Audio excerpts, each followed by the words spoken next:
탐욕에 눈이 먼 첩실, 본처의 아들을 없애기로 결심하는데 이 아이를 범상골에 버리고 오너라.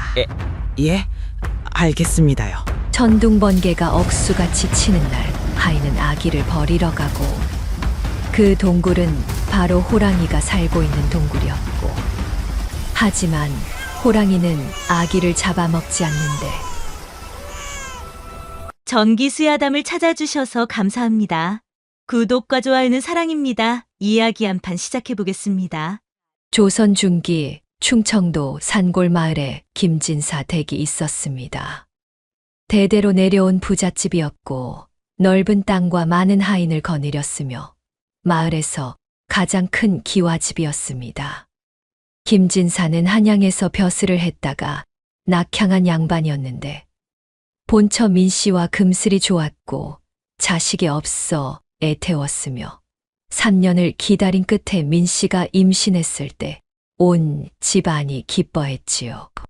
하지만 기쁨은 오래가지 못했습니다.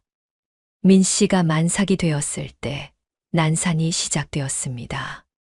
사흘 밤낮을 끙끙 앓으며 진통을 겪었고 산파가 땀을 뻘뻘 흘리며 애를 썼지만 아이가 나오지 않았으며 민씨는 기력을 잃어갔습니다. 김진사는 방문 앞을 서성이며 손톱을 물어뜯었고 하늘에 기도했으며 부인이 무사하기를 빌었지요. 나흘째 되는 날 새벽이었습니다. 방 안에서 아기 울음소리가 들렸습니다. 김진사는 벌떡 일어나 방으로 뛰어들어갔고 산파가 핏물을 닦으며 아들이라고 말했으며 김진사는 무릎이 꺾이며 감격했습니다. 아들이었습니다. 대를 이을 적자였고 오래 기다린 보배였으며 김진사는 울었지요. 하지만 민씨는 기력을 잃은 채 누워 있었습니다.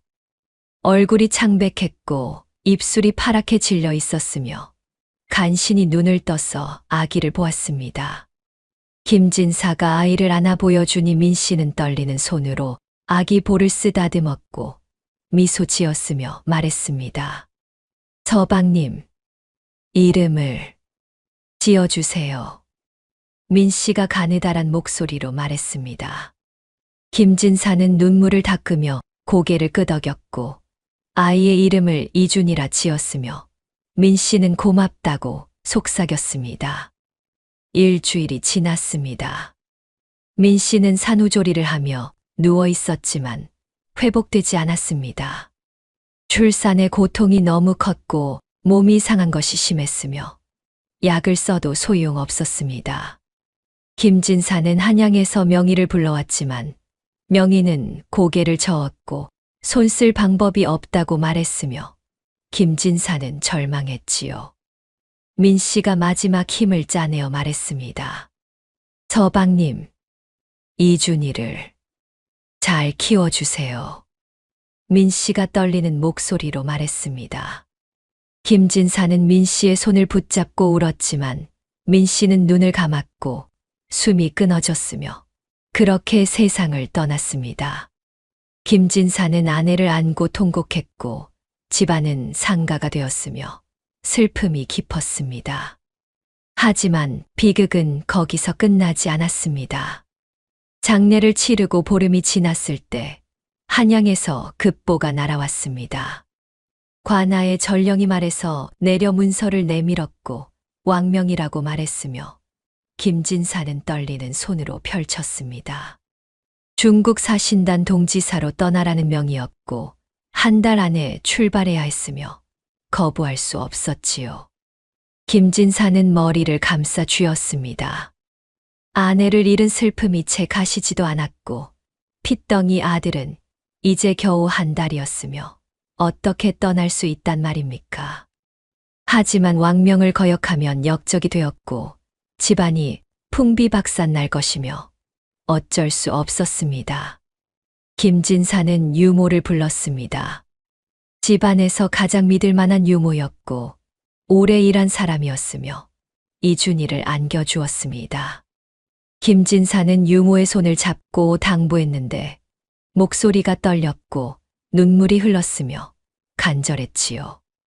금방 다녀올 테니 어미 목까지 무탈하게 자라고 있거라. 내 돌아오면 그때는 한시도 떼어놓지 않으마. 김진사가 아들에게 말했습니다. 아기는 알아듣지 못했지만 김진사는 작은 손을 쥐었고 이마에 입맞춤했으며 돌아섰습니다. 뒤돌아보면 떠날 수 없을 것 같았고 가슴이 찢어지는 것 같았지만 걸음을 옮겼지요. 김진사가 떠난 다음 날이었습니다. 별채에서 신음소리가 들렸습니다. 저 월향이 진통을 시작한 것이었고 산파가 달려갔으며 해가 지기 전에 아들을 낳았습니다. 월향은 아기를 안고 웃었는데 눈빛이 이상했고 무언가를 생각하는 것 같았으며 아기의 이름을 칠성이라 지었지요. 월향은 젊고 아름다운 여인이었습니다. 본래 기생 출신이었고 김진사가 한양에서 첩으로 들였으며 본처 민씨와는 사이가 좋지 않았습니다. 민씨는 월향을 경계했고 별채에 따로 살게 했으며 월향은 그것을 원망했지요. 하지만 겉으로는 공손하게 굴었고 본처를 섬기는 척했으며 속마음을 숨겼습니다. 월향은 칠성을 안고 생각했습니다. 민씨가 죽었고 김진사가 떠났으며 이제 이 집에는 자신과 두 아이만 남았습니다. 이준이는 적자였고 칠성이는 서자였으며 신분이 하늘과 땅 차이였지요. 이준이가 살아있는 한 칠성이는 영원히 서자로 살아야 했고 재산도 받지 못할 것이며 월향은 참을 수 없었습니다. 이준이만 없으면 월향이 생각했습니다. 이준이만 없으면 이 거대한 재산과 김진사 댁의 대를 칠성이가 잇게 될 것이었고 서자가 아닌 주인이 될 것이며 월향은 욕심이 생겼습니다. 하지만 어떻게 해야 할지 방법이 떠오르지 않았고 고민했으며 며칠을 궁리했지요. 보름이 지났을 때 월향은 결심했습니다. 밤에 집안의 가장 비천한 하인 귀동을 불렀습니다. 귀동은 비 때문에 몸을 판 종이었고 겁이 많았으며 월향의 부름에 떨며왔지요. 월향은 은자 10냥을 내밀었고 귀동의 눈이 커졌으며 월향은 낮은 목소리로 말했습니다. 이 돈이면 내 빚을 다 갚고도 남는다. 하지만 한 가지 일을 해야 한다. 월향이 말했습니다. 귀동은 침을 삼켰고 무슨 일이냐고 물었으며 월향은 별채로 가서 이준이를 안고 왔습니다. 잠든 아기였고 숨소리만 고르게 내고 있었으며 월향은 귀동에게 건넸지요. 이 아이를 범바위 골 깊숙한 곳에 버려라. 호랑이 밥이 되게 해라. 월향이 명령했습니다. 귀동은 얼굴이 새하얗게 질렸고 손이 떨렸으며 못하겠다고 고개를 저었습니다. 하지만 월향은 서슬퍼런 눈빛으로 귀동을 노려보았고 이 일이 탈로 나면 귀동도 공범이라며 협박했으며 귀동은 어쩔 수 없이 고개를 끄덕였지요. 그날 밤 폭우가 쏟아지기 시작했습니다. 귀동은 강보에 쌓인 이준이를 안고 산으로 올라갔습니다. 비가 억수같이 쏟아졌고 천둥이 쳤으며 귀동은 떨며 걸었습니다. 범바위 골은 호랑이가 우글거리는 곳이었고 아무도 가지 않는 금지된 산역이었으며 귀동은 무서웠지요. 하지만 월향이 더 무서웠고 돈도 받았으며 계속 걸었습니다. 골짜기 깊숙한 곳에 도착했습니다. 귀동은 이준이를 바위 틈에 내려놓았습니다. 아기는 비에 젖어 축 늘어져 있었고 울지도 않았으며 죽은 것 같았습니다. 귀동은 죄책감에 눈물이 났지만 돌아섰고 산을 내려갔으며 뒤돌아보지 않았지요. 귀동이 돌아오자 월향은 다음 계획을 실행했습니다. 이준이가 머물던 별채로 갔고 기름을 사방에 뿌렸으며 하인들에게는 도련님이 천연두에 걸렸으니 근처에 오지 말라고 거짓 소문을 퍼뜨렸습니다. 역병이라는 말에 하인들은 겁을 먹었고 아무도 가까이 오지 않았으며 월향은 만족했지요. 한밤중이었습니다. 월향은 횃불을 들고 별채에 불을 질렀습니다. 마른 나무와 기름이 만나 불길이 치솟았고 별채가 활활 타올랐으며 하늘을 붉게 물들였습니다. 하인들이 달려왔지만 역병이 있다는 말에 멀찌감치 서서 구경만 했고 별채는 재가 되어 무너졌으며 아침이 되었지요. 월향은 재가 된 별채를 보며 칠성을 끌어안았습니다. 섬뜩한 미소를 지었고 속삭였으며 승리감에 취했습니다. 이제 이 집 주인은 너다. 월향이 칠성에게 말했습니다. 칠성은 아무것도 모른 채 자고 있었고 월향은 웃었으며 비는 그치지 않고 계속 내렸지요. 2년이 지났습니다. 김진사가 중국 사신단 임무를 마치고 돌아왔습니다. 긴 여정이었고 고되었으며 몸도 많이 상했지만 아들을 만날 생각에 서둘러 집으로 향했는데 대문에 들어서자마자 이상한 기운을 느꼈고 하인들의 표정이 어두웠으니 가슴이 철렁했지요. 월향이 상복을 입고 나왔습니다. 눈물을 흘리며 김진사 앞에 무릎을 꿇었고 떨리는 목소리로 말했는데 이준이가 천연두에 걸렸다고 했으며 역병이 퍼질까봐 별채를 태웠다고 말했습니다. 김진사는 믿을 수 없어서 별채로 달려갔고 재만 남은 자리를 보았으며 무릎이 꺾여 주저앉았지요. 준아, 준아. 김진사가 재를 움켜쥐며 울부짖었지만 아무 대답이 없었고 뼈조차 남지 않았다는 말에 정신이 아득해졌으며 며칠을 알아누웠습니다. 월향은 정성껏 간호하는 척했지만 속으로는 안도했고 칠성이를 더욱 아꼈으며 김진사는 그것을 보며 쓸쓸했지요. 세월이 흘렀습니다. 김진사는 아들을 잃은 슬픔에서 벗어나지 못했고 술로 세월을 보냈으며 집안일에는 관심을 두지 않았습니다. 월향이 집안을 운영했고 하인들을 부렸으며 김진사는 그저 서재에 틀어박혀 지냈는데 가끔 이준이의 이름을 부르며 눈물을 흘렸고 살아갈 의욕을 잃은 듯 했지요.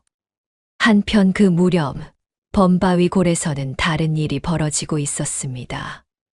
거대한 아모랑이가 살고 있었는데 며칠 전 사냥꾼의 덫에 새끼들을 모두 잃었고 젖은 퉁퉁 불어 터질 듯 아팠으며 굴 속에서 며칠째 울부짖고 있었습니다.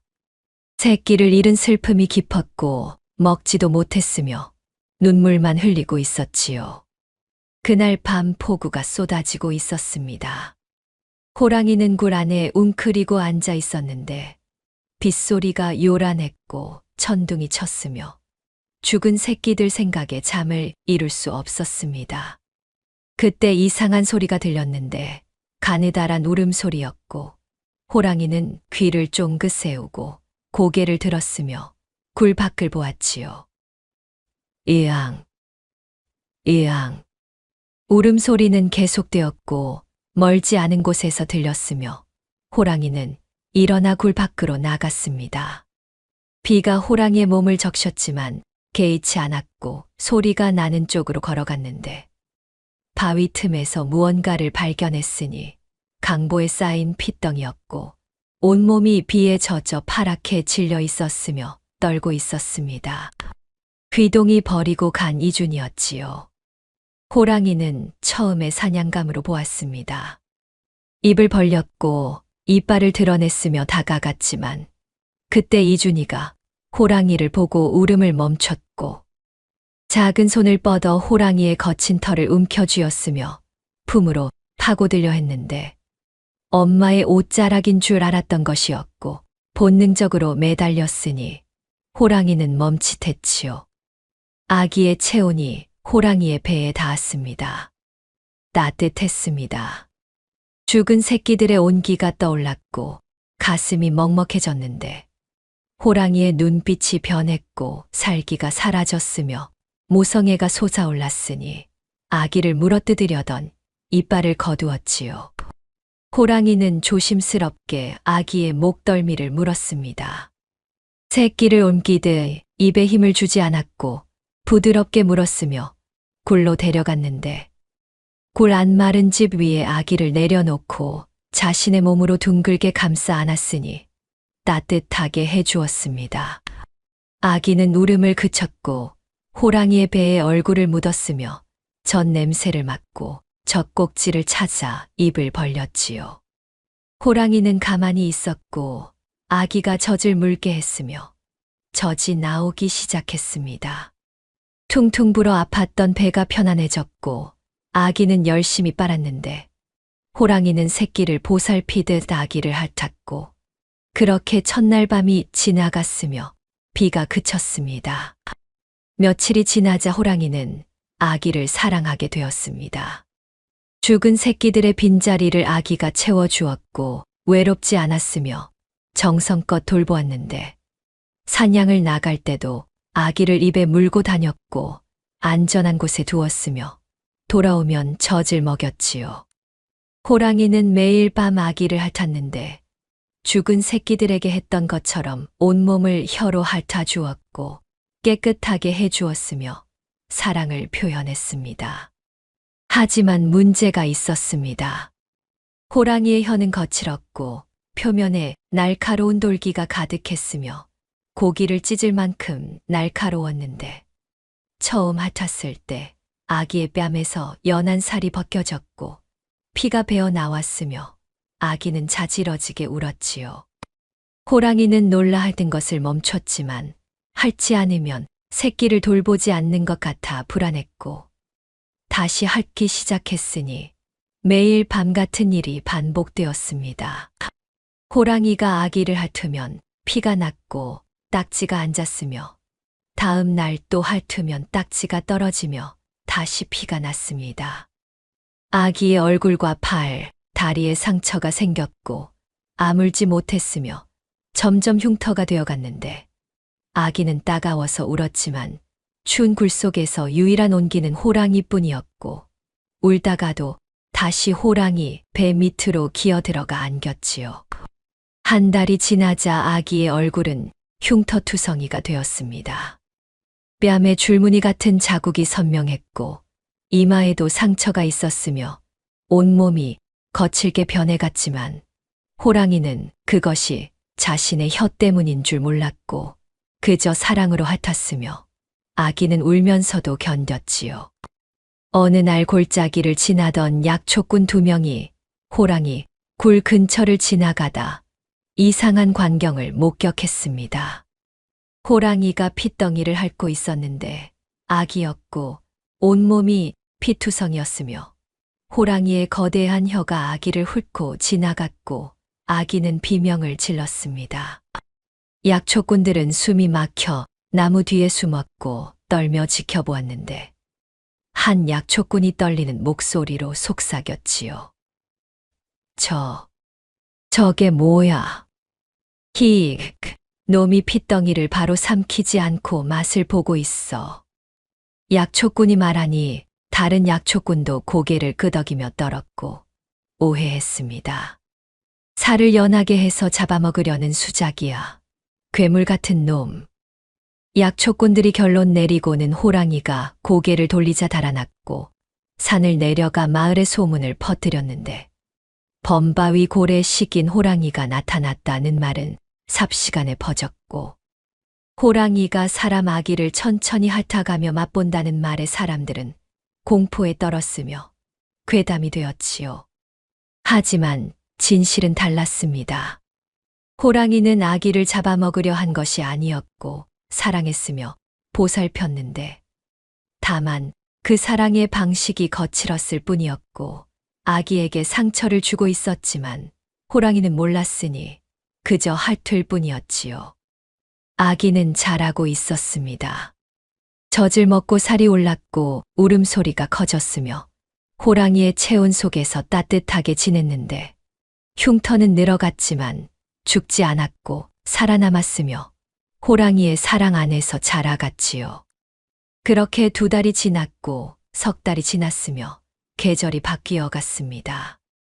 산 아래 마을에서는 월향이 집안을 완전히 장악했고 칠성이를 적자처럼 키우며 주인 행세를 했지만 진짜 이준이는 죽지 않았습니다.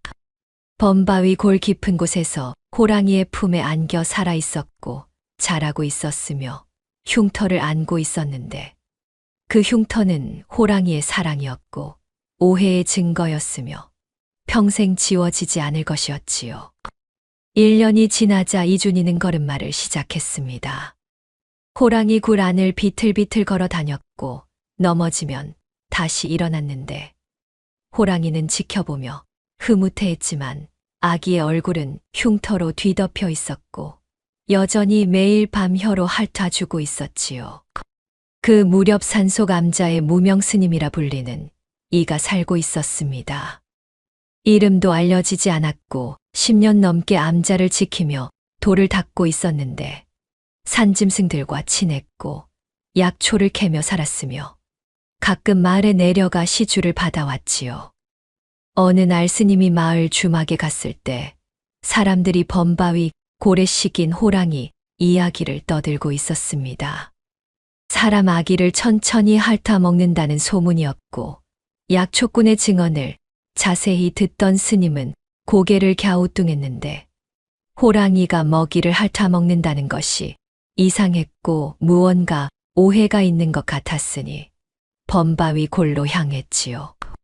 며칠 후 스님이 호랑이 굴 근처에 도착해서 멀리서 지켜보니 호랑이가 굴 밖에서 햇볕을 쬐고 있었고 배 위에는 작은 아기가 올라타 있었는데 아기는 호랑이 털을 잡고 웃고 있었고 호랑이는 눈을 가늘게 뜨며 지켜보고 있었으니 스님은 숨을 죽이고 지켜보았습니다.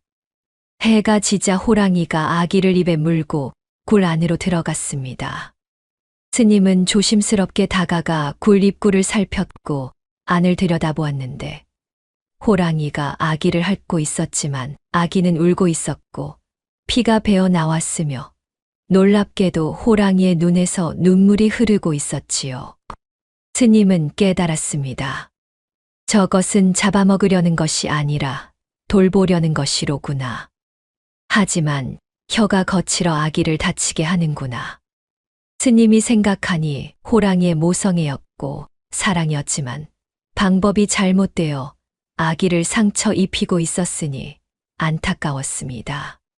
스님은 굴 밖에서 목탁을 두드리며 연부를 외웠고 소리를 들은 호랑이가 귀를 쫑긋 세우고 밖으로 나와 으르렁거렸지만 스님은 겁내지 않았고 가만히 서서 호랑이와 눈을 맞췄지요. 두 존재가 한참을 서로 바라보았습니다. 호랑이의 눈에는 경계심이 있었고 스님의 눈에는 자비가 있었는데 시간이 흐르자 스님이 먼저 부드러운 목소리로 호랑이를 안심시키며 말했습니다. 내가 낮 동안 아이를 돌보겠노라. 내가 사냥을 나가면 아이가 위험하니 내게 맡기거라. 스님이 말하니 호랑이는 으르렁거렸지만 스님은 물러서지 않았고 다시 말했습니다.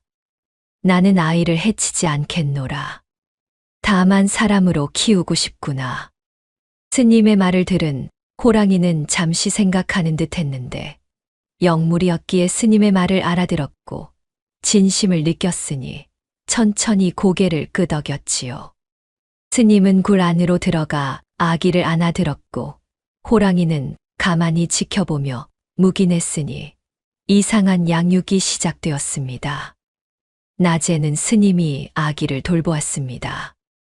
암자로 데려가 깨끗이 씻기고 약초를 발라 상처를 치료했으며 천으로 옷을 만들어 입혔는데 해가 지면 다시 굴로 데려가 호랑이에게 건넸고 밤에는 호랑이가 품에 안고 재웠지요. 호랑이는 스님이 아기를 잘 돌보는 것을 보며 신뢰하게 되었고 낮에 사냥을 나갈 때도 아기를 스님에게 맡기고 갔는데 돌아오면 아기는 깨끗하고 편안해져 있었으니 감사했습니다. 4년이 흘러 이준이가 5살이 되었을 때였습니다. 말을 배우기 시작했고 스님을 할아버지라 불렀으며 호랑이를 보면 웃으며 달려갔는데 스님은 이준이에게 글을 가르치기 시작했고 간단한 한자를 알려주었으니 이준이는 똑똑했지요. 어느 날 호랑이가 사냥을 하고 돌아와 커다란 멧돼지를 입에 물고 와서 굴 앞에 던져 놓았습니다. 피가 뚝뚝 떨어지는 생고기였고 내장이 삐져나와 있었는데 호랑이는 이준이를 보며 먹으라는 눈빛을 보냈고 이준이가 네 발로 기어가서 호랑이처럼 땅에 엎드려 고기의 얼굴을 가져가 입을 벌려 뜯으려 하자 그것을 본 스님이 놀라 달려왔지요. 안 된다. 스님이 엄하게 소리치며 지팡이로 고기를 밀어내고 이준이를 막았습니다. 이준이는 놀라 뒤로 물러났고 호랑이는 으르렁거리며 스님을 노려보았지만 스님은 물러서지 않았고 이준이를 일으켜 세우며 말했지요. 너는 사람이다. 짐승은 날 것을 먹지만 사람은 불로 익혀 먹는 법이다.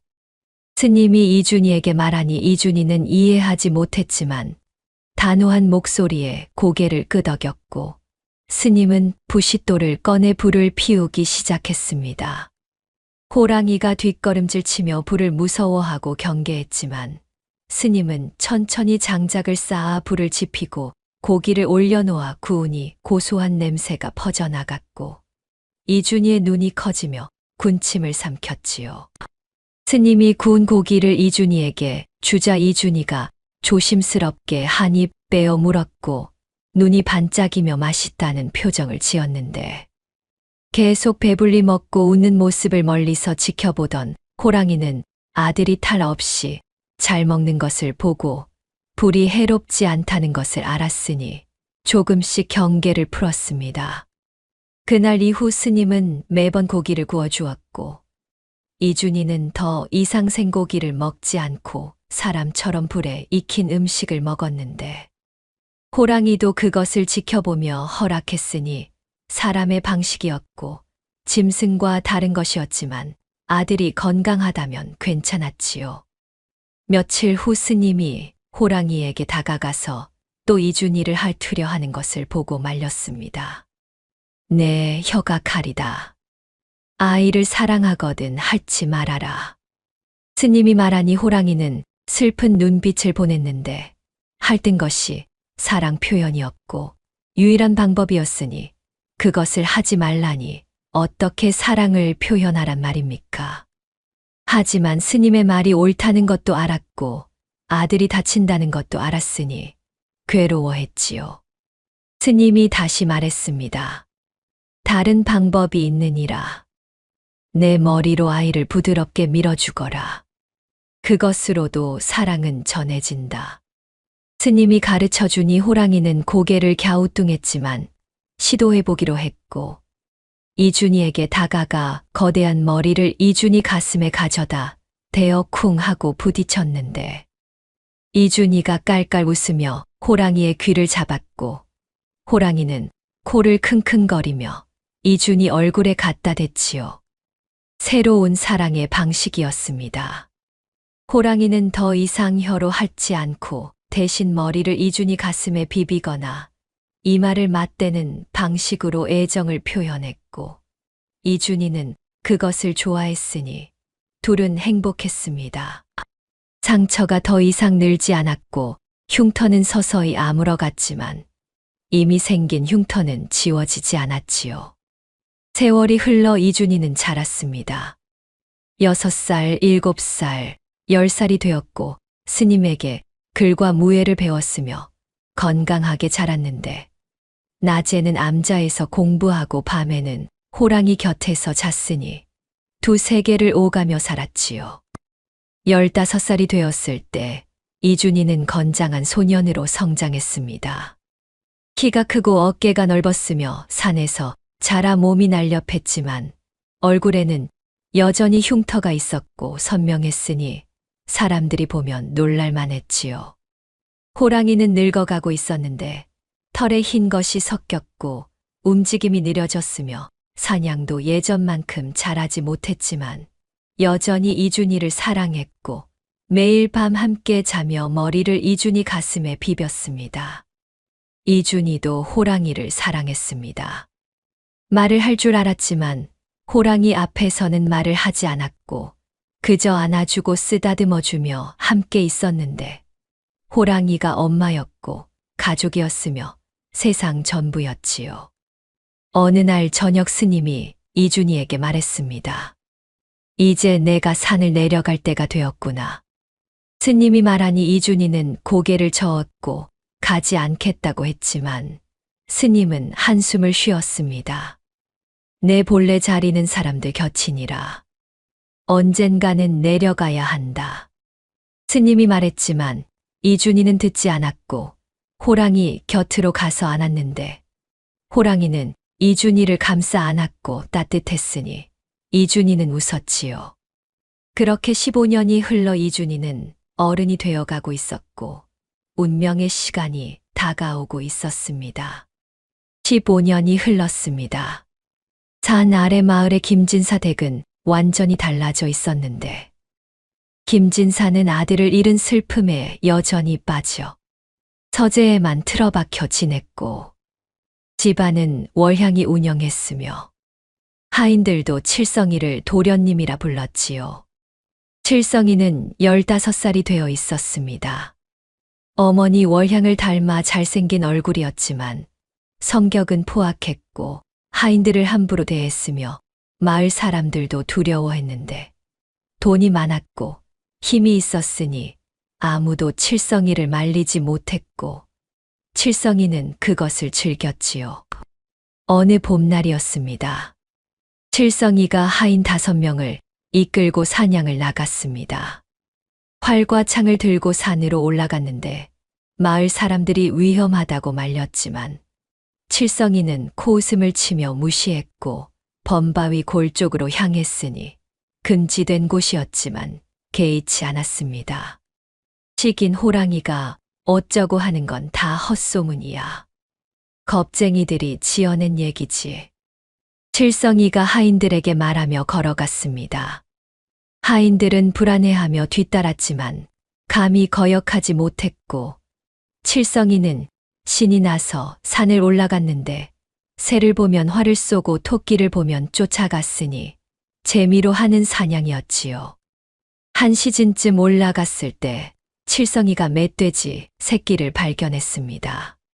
어미를 잃었는지 혼자 풀을 뜯고 있었는데 아직 어렸고 귀여웠지만 칠성이는 활 시위를 당겼고 웃으며 쏘았으니 화살이 새끼 멧돼지의 옆구리에 꽂혔습니다. 꽥. 새끼 멧돼지가 비명을 지르며 쓰러졌고 피를 흘리며 발버둥 쳤는데 칠성이는 낄낄거리며 다가가서 발로 찼고 하인들에게 자랑했습니다. 봤냐? 내 솜씨가 이 정도야. 칠성이가 으스대며 말했지만 하인들은 불안한 표정으로 주변을 살폈고 그때 멀리서 으르렁거리는 소리가 들렸으니 땅이 울릴 만큼 큰 소리였지요. 어미 멧돼지가 나타났습니다. 거대했습니다. 송아지만 한 크기였고 엄니가 날카로웠으며 눈이 붉게 충혈되어 있었는데 새끼가 쓰러진 것을 보고 분노했고 칠성이 일행을 노려보았으며 그 뒤로 멧돼지 떼가 우르르 몰려 나왔는데 10여 마리나 되었고 으르렁거리며 다가왔으니 칠성이는 얼굴이 새하얗게 질렸지요. 도망쳐. 칠성이가 비명을 지르며 돌아서서 달렸고 하인들도 뿔뿔이 흩어져 도망쳤지만 멧돼지 떼가 뒤쫓아왔습니다. 칠성이는 숨이 차서 더 이상 달릴 수 없었고 옆에 있던 큰 나무를 발견하자 기어 올라갔는데 가지를 붙잡고 매달리며 떨었고 아래에서는 멧돼지들이 나무를 들이받으며 으르렁거렸지요. 살려줘. 누가 좀 살려줘. 칠성이가 울먹이며 소리쳤지만 하인들은 이미 멀리 도망쳤고 대답이 없었으니 칠성이는 혼자였고 가지를 붙잡은 손에서 땀이 흘렀으며 나무가 흔들릴 때마다 떨어질 것 같아 공포에 질렸습니다. 그때 숲속에서 바람이 일었습니다. 나뭇가지들이 흔들렸고 새들이 날아갔는데 무언가가 빠르게 다가오고 있었고 발소리가 들렸으니 짐승처럼 가벼운 발걸음이었지요. 이준이 나타났습니다. 짐승 가죽으로 만든 옷을 입고 있었고 머리카락은 길게 늘어져 바람에 흩날렸으며 얼굴에는 흉터가 선명했지만 눈빛은 또렷했습니다. 허리에는 스님이 준 낡은 단검이 차 있었고 맨발이었으며 나무 사이를 뛰어다니며 다가왔지요. 멧돼지들이 이준이를 보고 돌아섰습니다. 으르렁거리며 달려들었지만 이준이는 겁내지 않았고 단검을 빼들었으며 몸을 낮춰 피했는데 호랑이에게 배운 움직임이었고 날렵했으니 멧돼지의 공격을 피하며 단검으로 옆구리를 그었고 멧돼지가 비명을 지르며 물러섰지요. 다른 멧돼지들이 달려들었지만 이준이는 나무를 타고 올라가 가지를 밟고 뛰어넘었고 착지하며 다시 단검을 휘둘렀는데 정확했고 빨랐으며 멧돼지들은 상처를 입고 물러섰습니다. 어미 멧돼지가 마지막으로 돌진했습니다. 거대한 몸집으로 이준이를 들이받으려 했지만 이준이는 옆으로 굴렀고 일어서며 단검을 던졌는데 단검이 땅에 꽂히며 어미 멧돼지 앞을 막았고 어미 멧돼지는 멈춰 섰습니다. 이준이가 낮은 소리로 으르렁거렸고 손짓으로 물러가라는 신호를 보냈으니 어미 멧돼지는 잠시 망설이다가 새끼를 물어 돌아섰고 다른 멧돼지들도 따라 사라졌지요. 숲이 조용해졌습니다. 칠성이는 나무 위에서 떨며 이준이를 내려다보았는데 이준이는 단검을 다시 집어들고 허리에 차며 숨을 고르고 있었고 칠성이는 구해준 것에 감사해야 했지만 이준이의 모습을 보고 기겁했습니다. 얼굴의 흉터가 무서웠고 짐승 가죽 옷이 이상했으며 산에 사는 괴물처럼 보였으니 칠성이는 공포와 수치심이 뒤섞여 소리쳤지요. 으악, 저리 가. 이 산거지 괴물아. 칠성이가 나무 위에서 소리치며 손에 잡히는 나뭇가지를 꺾어 던졌습니다. 나뭇가지가 이준이의 어깨에 맞았지만 이준이는 피하지 않았고 가만히 서서 칠성이를 올려다보았는데 눈빛에는 분노도 없었고 그저 한심하다는 표정이었으며 고개를 저었습니다. 재수 없게 썩 꺼져. 내 덕분에 살았다고 생각하지 마. 칠성이가 계속 소리치며 돌을 주워 던졌지만 이준이는 맞지 않게 피했고 더 이상 칠성이를 보지 않고 돌아섰으며 숲속으로 사라졌습니다. 바람처럼 빠르게 사라졌고 발소리조차 들리지 않았으니 칠성이는 나무에 혼자 남았지요. 한참 후에야 칠성이는 나무에서 내려왔습니다. 다리가 후들거렸고 온몸이 떨렸으며 오줌이 마려웠는데 참지 못하고 바지에 지렸고 부끄러웠지만 아무도 보지 않았으니 다행이었습니다. 비틀거리며 산을 내려갔고 집으로 돌아갔는데 하인들은 이미 돌아와 있었고 칠성이를 보고 안도했지요. 그날 밤 칠성이는 악몽을 꾸었습니다. 흉터난 얼굴이 계속 나타났고 자신을 한심하게 보던 눈빛이 떠올랐으며 분했지만 동시에 두려웠습니다. 다시는 범바위 골에 가지 않겠다고 다짐했고 그 괴물 같은 자를 잊으려 했지만 쉽지 않았지요. 산속에서 이준이는 호랑이 굴로 돌아갔습니다. 호랑이가 반겨주었고 머리를 이준이 가슴에 비볐으며 이준이는 호랑이를 안고 웃었습니다. 오늘 만난 이상한 사람 이야기는 하지 않았고 그저 호랑이 곁에 앉아 있었으니 평화로웠습니다. 이준이가 호랑이의 털을 쓰다듬으며 생각했습니다. 사람이 저렇게 약한가. 이준이는 의아했지만 곧 잊었고 호랑이를 안으며 눈을 감았으며 평온했지요. 하지만 알지 못했습니다. 오늘 만난 그 사람이 자신과 운명으로 얽혀 있다는 것을, 그리고 곧 다시 만나게 될 것이라는 것을 알지 못했습니다. 며칠이 지났을 무렵 칠성이는 그날 이후 산에 가지 않았고 집에만 틀어박혀 지냈는데 악몽에 시달렸고 흉터난 얼굴이 자꾸 떠올랐으며 불안해했습니다. 월향이 무슨 일이냐고 물었지만 칠성이는 대답하지 않았고 그저 방에만 있었으니 월향은 의아해했지요. 보름쯤 지났을 때 칠성이가 다시 산에 가겠다고 말했습니다. 이번에는 하인들을 더 많이 데려가겠다고 했고 무기도 제대로 챙기겠다고 했는데 월향은 위험하다고 말렸지만 칠성이는 듣지 않았으니 자신이 겁쟁이가 아니라는 것을 증명하고 싶었고 그 흉터난 괴물보다 자신이 낫다는 것을 보여주고 싶었지요. 다음 날 아침 일찍 칠성이가 하인 10명을 이끌고 산으로 향했습니다. 활과 창으로 무장했고 자신만만했으며 이번에는 범바위 골 깊숙이 들어가지 않겠다고 다짐했지만 산에 오르자 칠성이의 허영심이 발동했고 하인들 앞에서 용감한 척하려다 점점 깊이 들어갔으며 어느새 금지된 구역에 도달해 있었지요. 한 시즌쯤 지났을 때 칠성이 일행은 길을 잃었습니다. 나무들이 다 비슷하게 보였고 어디로 가야 할지 알 수 없었으며 하인들은 불안해하기 시작했는데 칠성이는 괜찮다고 큰 소리 쳤지만 속으로는 떨고 있었고 그때 멀리서 으르렁거리는 소리가 들렸으니 낮고 깊은 소리였고 호랑이였지요. 도련님, 호랑이입니다.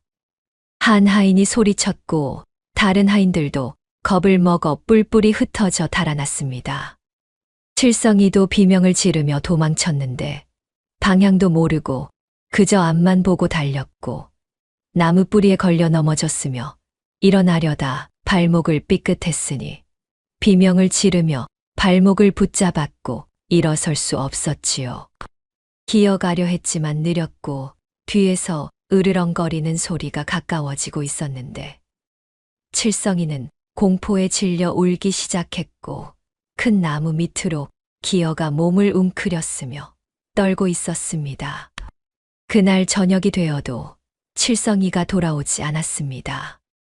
하인들이 먼저 돌아와 월향에게 보고했고 월향은 얼굴이 새하얗게 질렸으며 김진사를 찾아갔는데 김진사는 서재에 앉아 술을 마시고 있었고 월향이 칠성이가 산에서 돌아오지 않았다고 말하자 눈빛이 변했으며 일어섰지요. 포수들을 모아라. 당장 산으로 간다. 김진사가 명령했습니다. 15년 만에 처음으로 또렷한 목소리였고 힘이 있었으며 하인들이 놀라며 달려갔는데 한 시즌 만에 마을에 포수들이 모였고 횃불을 들었으며 김진사를 선두로 산을 올라가기 시작했지요. 밤이 깊었지만 김진사는 멈추지 않았습니다. 횃불을 들고 앞장서서 걸었고 칠성이의 이름을 불렀으며 포수들도 따라 외쳤는데 한 아들은 잃었지만 남은 아들마저 잃을 수는 없었고 비록 첩의 자식이지만 목숨은 귀했으니 김진사는 필사적으로 찾았지요.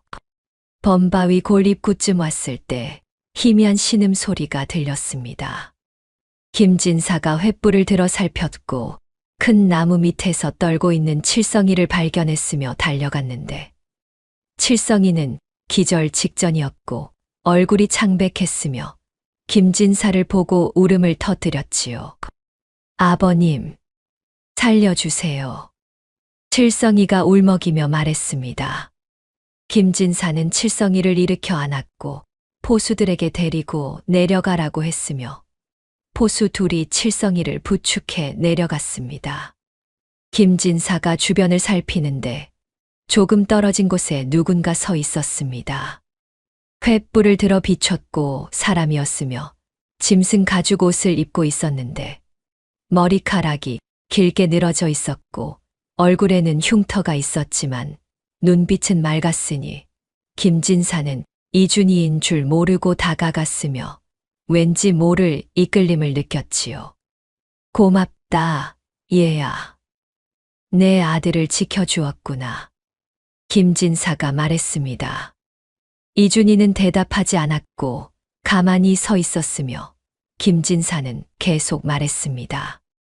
헌데 너는 누구길래 이런 깊은 산 속에 있느냐? 부모님은 계시느냐?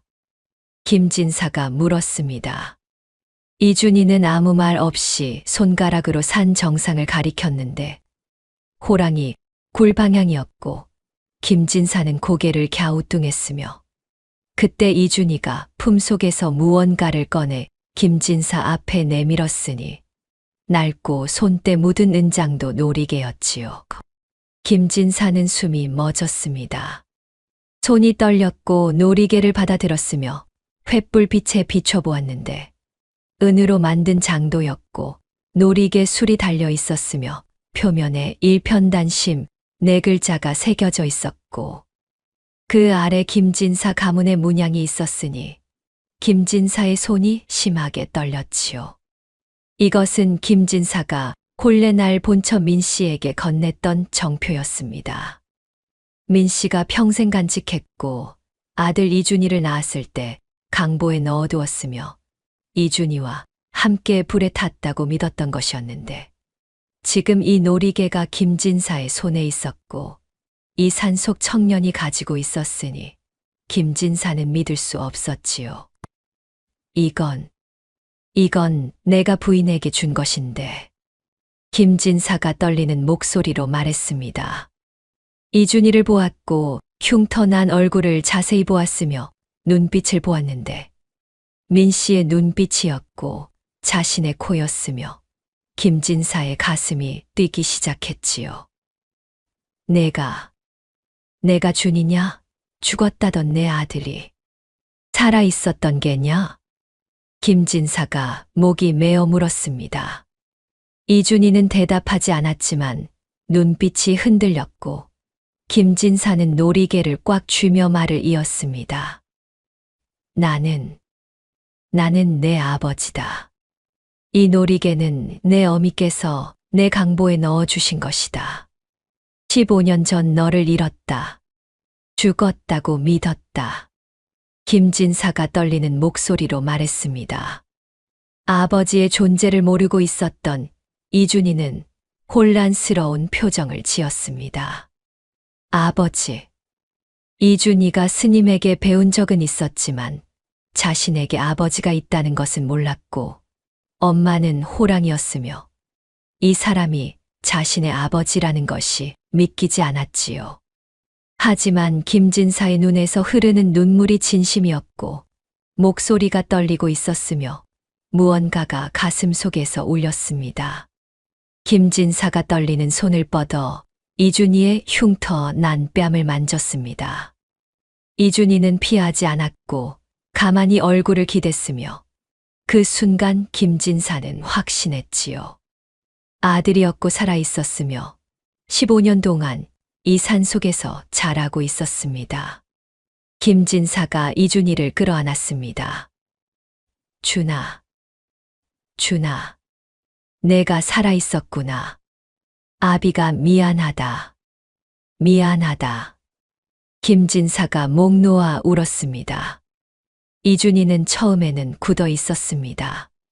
낯선 사람이었고 낯선 온기였으며 어색했지만 김진사의 품이 따뜻했고 눈물이 뜨거웠으며 진심이 느껴졌으니 천천히 팔을 들어 김진사를 안았고 그렇게 두 사람은 한참을 안고 울었지요. 포수들도 멀리서 지켜보며 놀랐고 김진사 댁 도련님이 살아있었다는 것에 경악했으며 서로 얼굴을 마주 보았습니다.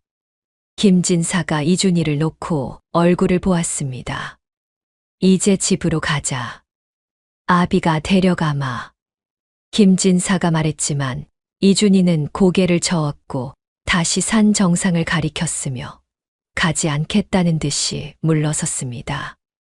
김진사는 당황했지만 억지로 데려갈 수 없었고 이준희의 눈빛을 보며 깨달았으니 이준희에게는 이곳이 집이었고 산에 무언가 소중한 것이 있다는 것을 알았지요. 그럼 내일 다시 오마. 기다려다오. 김진사가 말했습니다. 이준희는 고개를 끄덕였고 김진사는 은장도 놀이개를 이준희에게 돌려주려 했지만 이준희는 받지 않았으며 김진사가 간직하라는 듯이 손살에 쳤습니다. 김진사는 놀이개를 품에 넣었고 이준희를 한 번 더 안았으며 산을 내려갔지요. 이준희는 그 자리에 서서 김진사 일행이 사라질 때까지 지켜보았습니다. 횃불 빛이 점점 멀어졌고 어둠이 다시 찾아왔으며 이준희는 돌아서서 호랑이 굴로 향했습니다. 호랑이가 기다리고 있었고 이준희를 보고 반겼으며 이준희는 호랑이를 안고 말했지요. 엄마, 오늘 이상한 사람 만났어.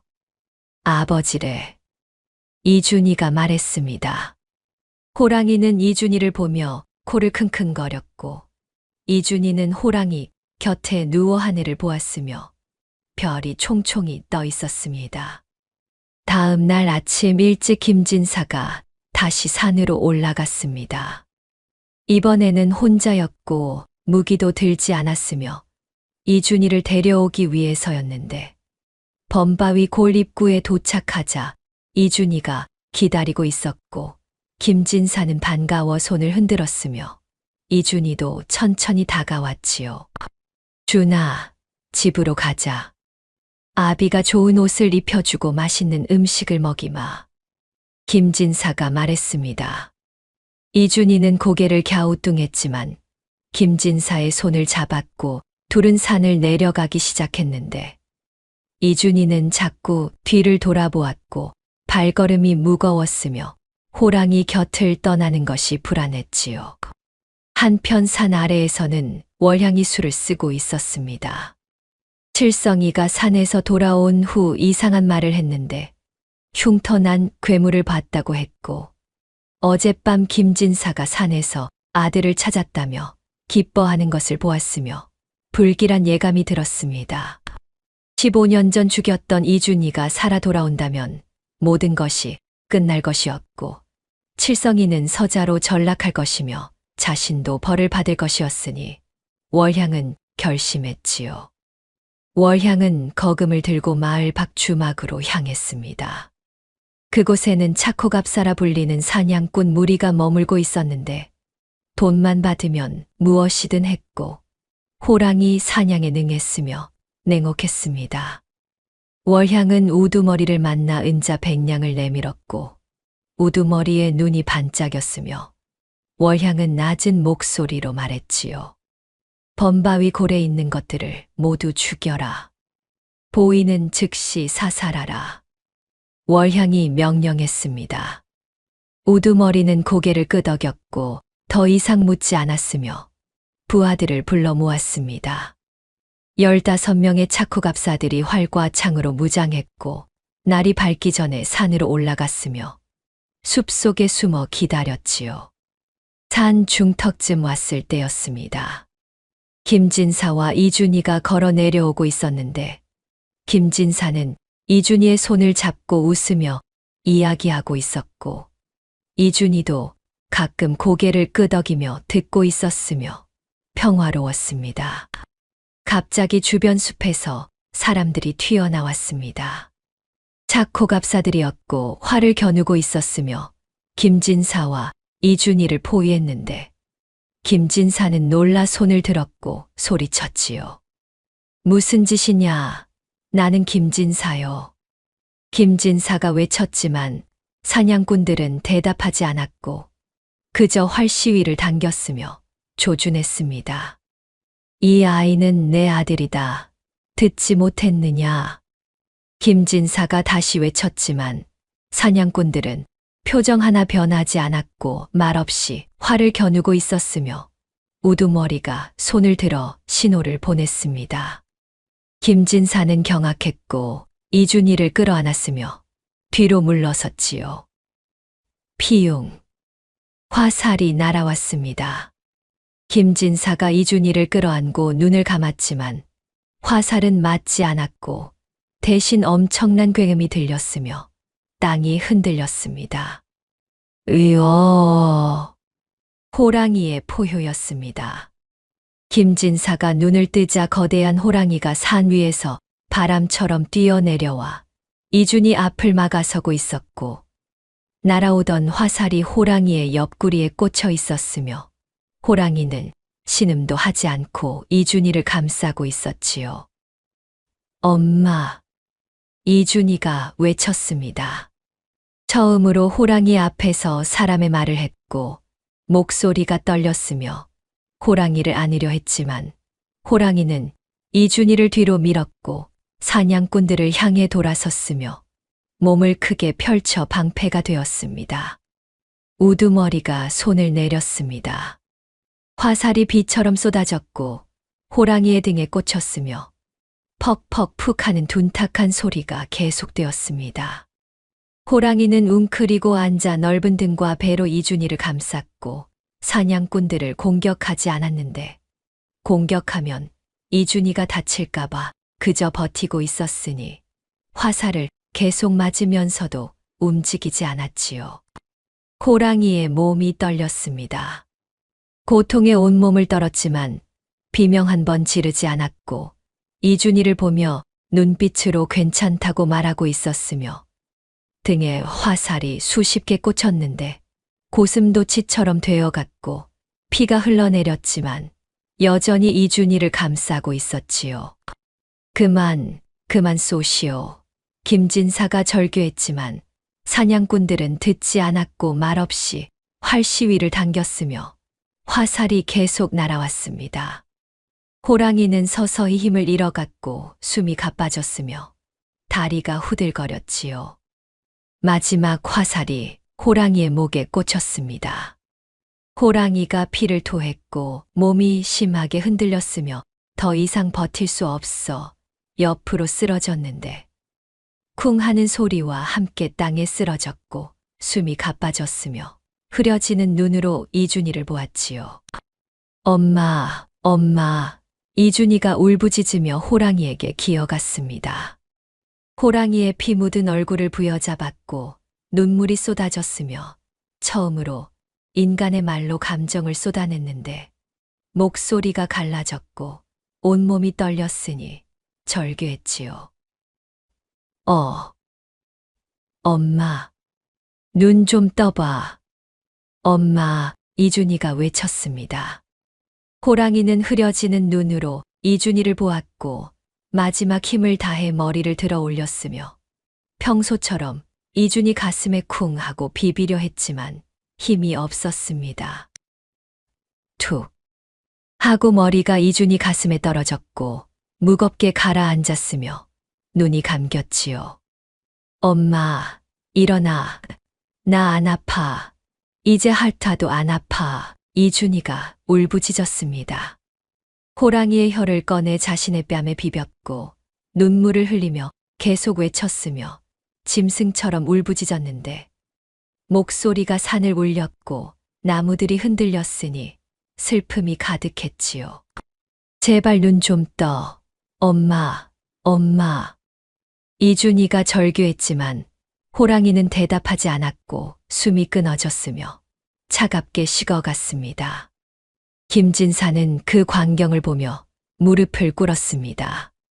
호랑이가 아들을 지키기 위해 목숨을 바쳤다는 것을 알았고 짐승이 사람보다 나은 모습을 보았으며 눈물이 흘렀지요. 작호갑사들도 화를 내렸고 침묵했으며 우두머리조차 고개를 숙였는데 무언가 잘못되었다는 것을 깨달았고 양심이 찔렸으니 물러섰습니다. 이준희는 호랑이를 안고 하늘을 향해 울부짖었습니다. 으아악. 짐승의 울음이었고 인간의 비명이었으며 슬픔이 산을 울렸는데 나무들이 흔들렸고 새들이 날아갔으며 하늘마저 어두워지는 것 같았지요. 김진사가 천천히 다가가 이준희의 어깨에 손을 얹었습니다. 이준희는 김진사를 보았고 눈물 범벅이 된 얼굴로 말했는데 목이 메어 말을 잇지 못했고 울었으며 김진사는 이준희를 안았고 함께 울었지요. 한참 후 김진사가 화살투성이가 된 호랑이 앞에 무릎을 꿇었습니다. 고개를 숙여 큰 절을 올렸고 떨리는 목소리로 말했는데 진심이었고 감사했으며 미안했지요. 짐승인 내가 사람이 나보다 낫다. 내가 내 아들을 살렸다. 미안하다. 고맙다. 김진사가 말했습니다. 멀리서 지켜보던 착후갑사들도 하나둘 무릎을 꿇었고 절을 올렸으며 잘못을 깨달았습니다. 우두머리가 떨리는 목소리로 말했는데 후회가 가득했고 부끄러웠으니 고개를 들지 못했지요. 저희가 잘못했습니다. 우두머리가 말했지만 김진사는 대답하지 않았고 이준희는 호랑이를 안고 울고 있었으며 산은 슬픔으로 가득했습니다. 해가 저물어 갔습니다. 이준희는 여전히 호랑이를 안고 있었고 떠나지 않으려 했으며 김진사도 옆에서 지키고 있었습니다. 착호갑사들은 모두 물러갔고 둘만 남았으며 별이 뜨기 시작했지요. 준아, 이제 가야 한다. 김진사가 조심스럽게 말했지만 이준희는 고개를 저었고 호랑이를 놓을 수 없었으며 울고 있었습니다. 사흘이 지났습니다. 이준희는 호랑이를 산 정상 양지 바른 곳에 묻었습니다. 김진사와 마을 사람들이 도왔고 큰 무덤을 만들었으며 이준희는 흙을 한 줌 한 줌 직접 떠서 덮었는데 눈물이 계속 흘렀고 손이 피투성이가 되었지만 멈추지 않았으며 김진사는 옆에서 지켜보며 함께 울었지요. 무덤이 완성되자 이준희는 그 옆에 움막을 짓기 시작했습니다.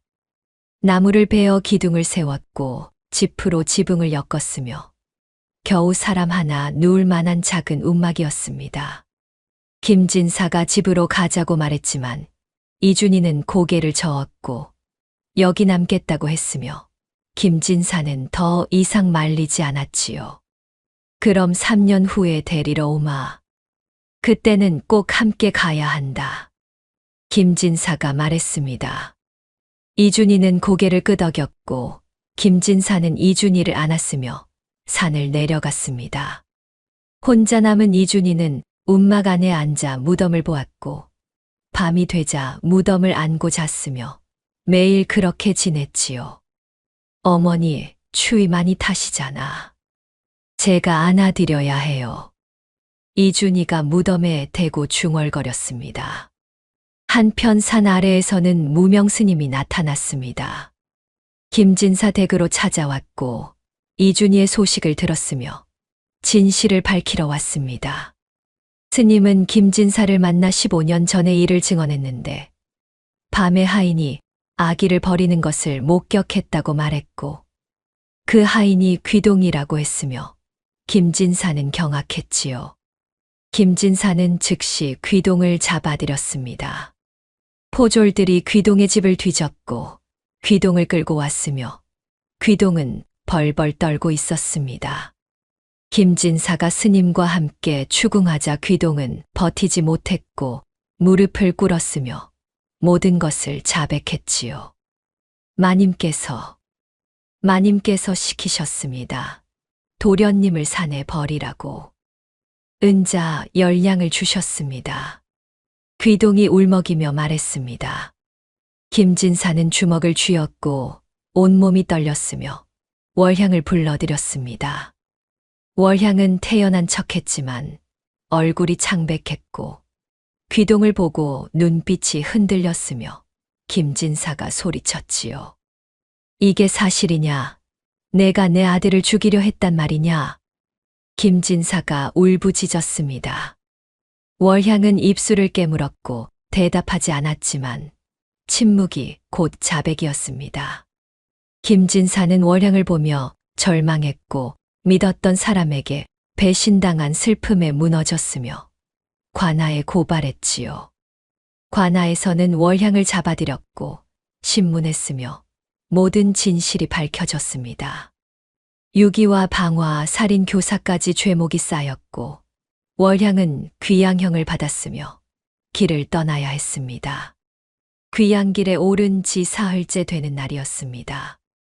월향은 포졸들에게 이끌려 산길을 걷고 있었는데 비가 내리고 있었고 길이 미끄러웠으며 15년 전 귀동이 이준희를 버렸던 범바위 골 근처를 지나고 있었지요. 갑자기 월향의 발이 미끄러졌습니다. 비에 젖은 바위를 밟았고 중심을 잃었으며 벼랑 쪽으로 휘청거렸습니다. 포졸이 손을 뻗었지만 닿지 않았고 월향은 비명을 지르며 벼랑 아래로 떨어졌으며 쿵 하는 소리와 함께 사라졌지요. 포졸들이 벼랑 아래를 내려다보았지만 깊은 계곡이었고 안개가 자욱했으며 아무것도 보이지 않았습니다.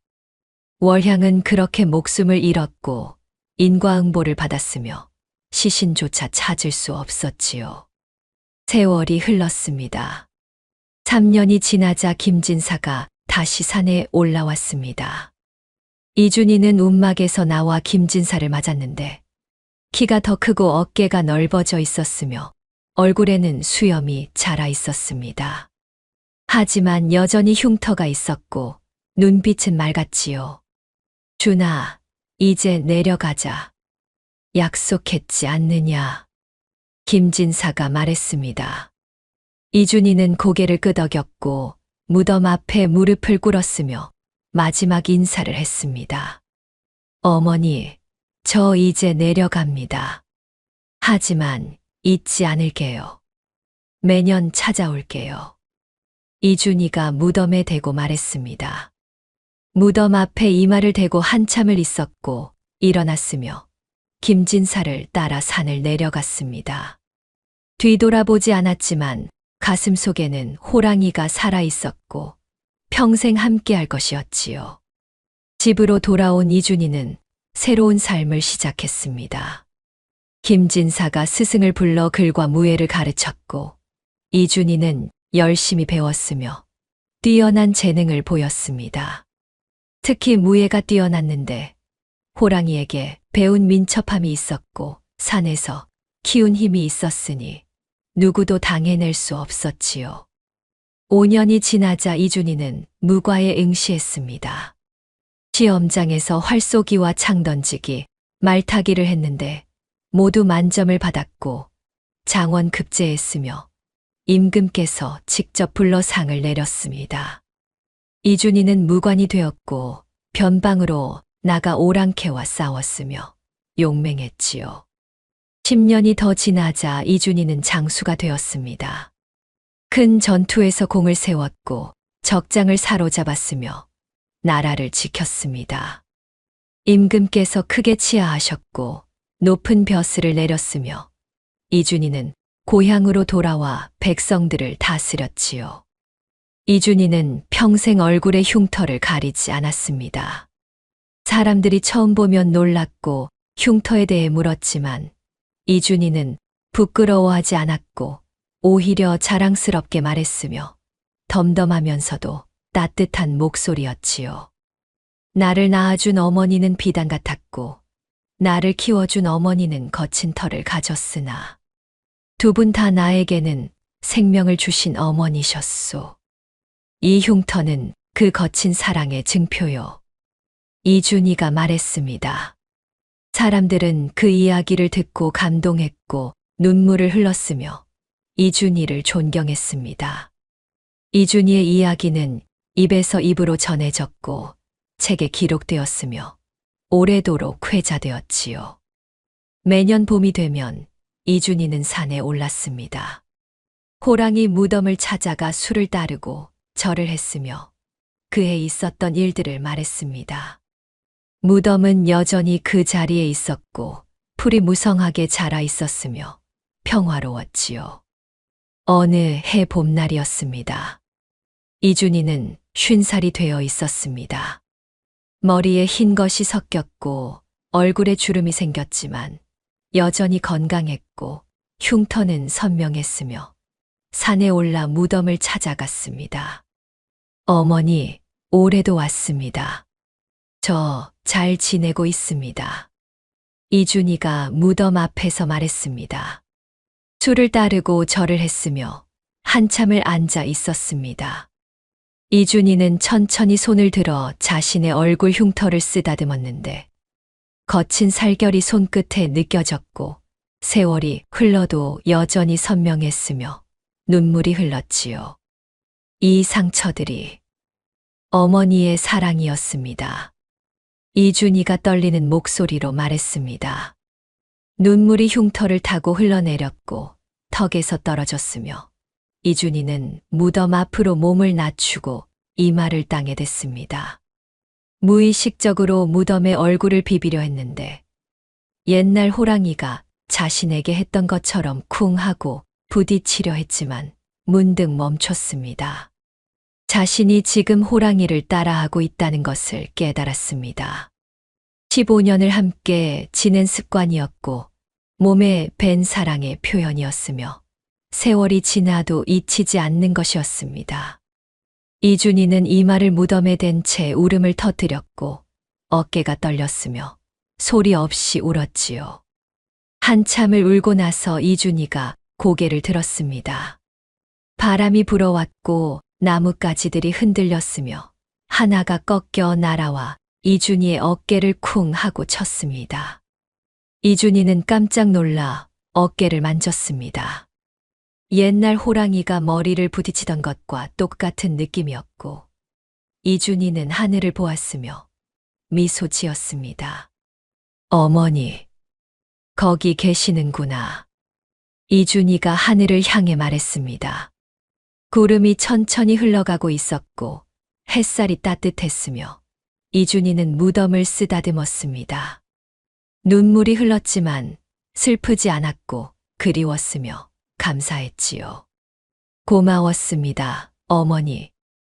이준이가 떨리는 목소리로 말했습니다. 비록 짐승이었지만 어머니는 사람보다 나은 사랑으로 끝까지 저를 지키셨고 저는 어머니를 사무치게 그리워하고 있습니다. 이준이가 마지막으로 속삭였습니다. 바람이 다시 불어왔고 나무잎들이 춤을 추었으며 이준이는 미소 지으며 일어났습니다. 무덤의 마지막 절을 하고 천천히 산을 내려갔는데 뒤돌아보지 않았지만 가슴 속에는 여전히 호랑이가 살아있었고 평생 함께할 것이었지요. 해가 저물어 갔습니다. 산은 붉게 물들었고 새들이 노래했으며 이준이의 그림자가 길게 늘어져 있었습니다. 그렇게 이준이의 이야기는 끝이 났고 두 어머니의 사랑 이야기는 영원히 전해질 것이었으며 사람들은 이 이야기를 들으며 눈물을 흘렸지요.